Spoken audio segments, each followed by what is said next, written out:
It's Donnie Lowy at closeoutsystem.com. Hope you're doing well. I want to show you a closeout that I have available.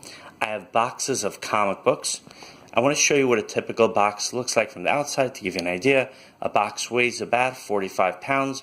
You have inside anywhere from 350 to 400 comic books, depending on how tight the box is packed.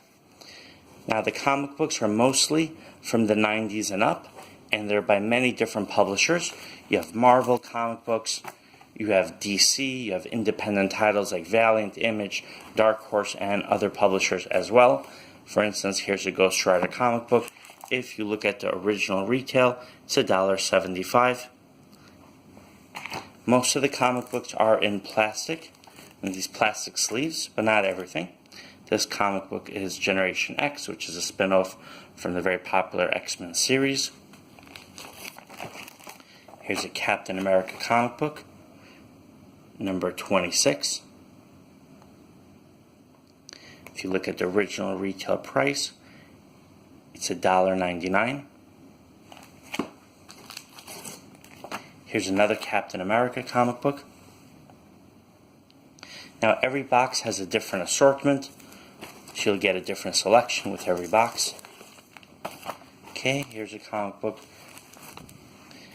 This is actually published, this is an imprint of DC. It's Impact Comics. So some titles are going to be very recognizable, some are not as recognizable, some are not well known at all.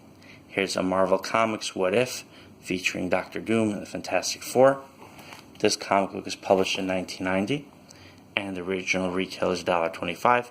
Some of these comic books can have a collectible value to them. You could look them up online. Some might be good to be sold individually on eBay. Some you might want to sell through Amazon. You can also take them to a flea market, sell them at a garage sale, sell them at your store. I've seen comic books for sale at dollar stores, at flea markets, garage sales, on eBay. Okay, this is a Ghost Rider comic book, published 1991. Original retail is $1.50. Let's see what we have over here. This is a Warlord comic book. Now, this is actually an older comic book published, I believe, in the 1980s.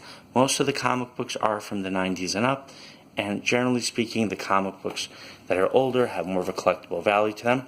So while it is possible to get some comics from the 80s, I don't guarantee that. All the comic books that I have here are from the 90s and up.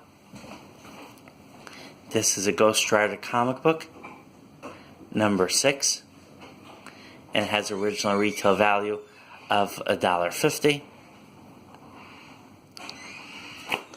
Let's see what else we find here. Here's a Wolverine comic book, number 87, X-Men Deluxe. Beautiful, beautiful comic book. Has original retail of $1.95 each. It features Gambit and Wolverine on the cover.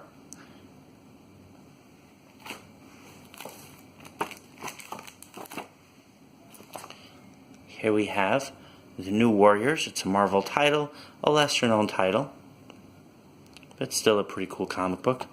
Original retail is $2.50. I want to try to find some more independent titles, some of the less recognizable titles, just to give you an idea. Okay, so here is, this is the publisher's first comics. The character is John Sable Freelance. So this is what I would call an unknown comic book. Well, it was sold at a comic book store, someone priced it at $2.25 each. Some of the comic books do have collectible values. Sometimes they appeal to a very niche audience. Here's a comic book by John Byrne. I know this is actually interesting. It's called an X-Men, and if you're familiar with comic books, first of all, he's a very, very popular artist and writer, and he's worked on many Marvel and I believe also DC titles. Now, this is published by Dark Horse. Now, if I remember, there was a very big controversy because X-Men is very similar to X-Men.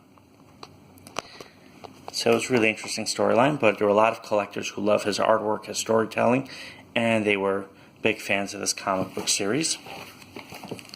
Here's Supreme. Supreme is a image title. I believe this was done by Rob Liefeld, also who was a very popular artist at one point. This is a Valiant comic book, hardcore, number 18, $2.25 each. Now, just an interesting thing about comic books, that if a comic book is used in a movie, right, if a character is licensed by by Hollywood, by a studio, then there's the potential that the comic book title will become a collectible.